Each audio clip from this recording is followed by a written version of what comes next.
Thank you, Pam. Yeah, COVID-19 has brought many problems for lots of people, not least our General Secretary, who now has to put up with two fellow presidents rather than just one. So my sympathies to you, Larry.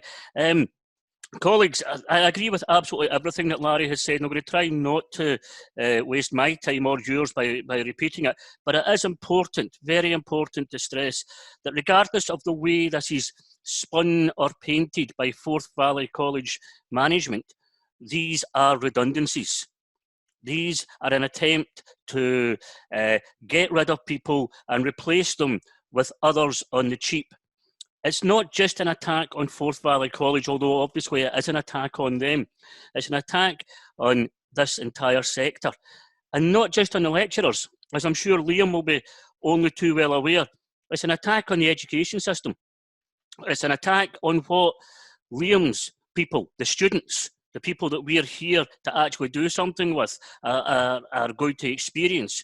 Because instead of qualified, professional, and competent lecturers working at the top of the standards, this is an attempt to get anybody in who can do a wee bit for a lot less. And that's really what this is about. And it might be starting in Forth Valley. It's not going to end there.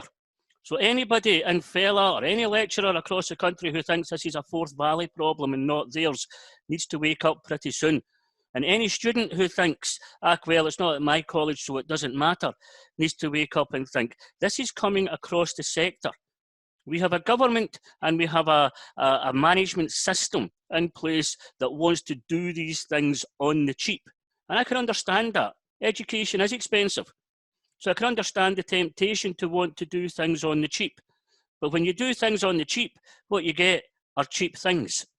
And our students should not be getting cheap things. They should be getting a high quality education from experienced professionals. People who, incidentally, the General Teaching Council for Scotland are desperately trying to get into their fold because they recognise the skills and the abilities that we bring to the education system.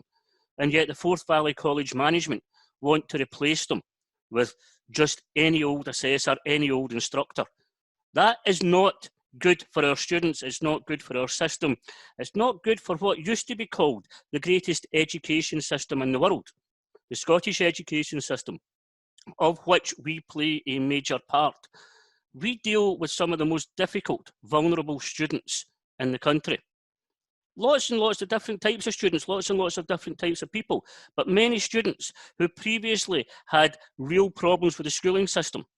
Many students who, until they came to our colleges, had no opportunity, no thought about going to university or into skilled trades.